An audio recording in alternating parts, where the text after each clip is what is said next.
സന്ദേശം ഇന്ന് സ്കൂൾ പുസ്തകങ്ങളിൽ എഴുതി ചേർക്കപ്പെട്ട ഒരു പ്രാർത്ഥന. ആ പ്രാർത്ഥന മതത്തിന് അതീതമായി എല്ലാവർക്കും ചൊല്ലാവുന്ന ഒരു പ്രാർത്ഥനയാണ്. അതിന് ഗുരുദേവൻ തൻ്റെ ജീവിതകാലത്ത് എന്താണോ ദർശിച്ചത്, ജാതികളുടെയും മതത്തിൻ്റെയും ഒക്കെ അതിനുറമ്പ് ഇല്ലാത്ത ഒരു പ്രാർത്ഥന.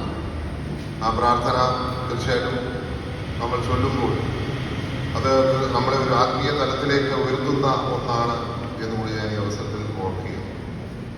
ഈ ഒരു കാലഘട്ടത്തിൽ മനുഷ്യന് ഏറ്റവും അനിവാര്യത ഉള്ളത് ആത്മീയതയാണ്.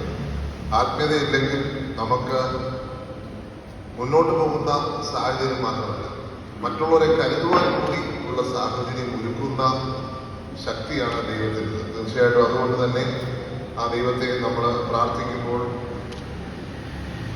നമുക്ക് ആ ഒരു കരുത്തുകൂടി, മറ്റുള്ളവരെ കരുതുവാൻ ഉള്ള കരുത്തുകൂടി ലഭിക്കുക. എൻ്റെ പിതാവ് മുഖ്യമന്ത്രിയായിരിക്കുന്ന സാഹചര്യത്തിലാണ് ഈ പ്രാർത്ഥനാ ഗീതം നമ്മുടെ ടെക്സ്റ്റ് ബുക്കുകളിൽ എഴുതി ചേർത്തതെന്ന് സ്നേഹപൂർവ്വം ഞാൻ ഓർക്കുക. അപ്പോൾ എല്ലാ വിഭാഗം ആൾക്കാർക്കും ചൊല്ലാവുന്ന പ്രാർത്ഥന, ആ പ്രാർത്ഥനയുടെ ഒരു മത്സരം എന്ന് പറയുമ്പോൾ തീർച്ചയായിട്ടും നമ്മുടെ കുട്ടികളെ സംബന്ധിച്ച് അവർക്ക് അത് പഠിക്കുവാനും അതിൻ്റെ അർത്ഥം മനസ്സിലാക്കുവാനും ഒക്കെ ഉതകുന്ന ഒരു സാഹചര്യമാണ്.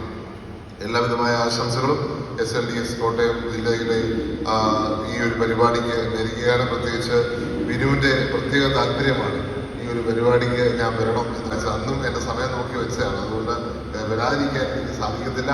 മാത്രമല്ല, ഗുരുദേവന്റെ ഒരു കാര്യമെന്ന് പറഞ്ഞാൽ നമ്മളെയൊക്കെ സംബന്ധിച്ച്, എന്നെ സംബന്ധിച്ച് വലിയ ഒരു ചൈതന്യം, ആത്മീയ ചൈതന്യം എനിക്ക് അവിടെ നിന്ന് പകർന്ന് കിട്ടിയിട്ടുണ്ട് എന്നുള്ളത് ഒരു യാഥാർത്ഥ്യമാണ്.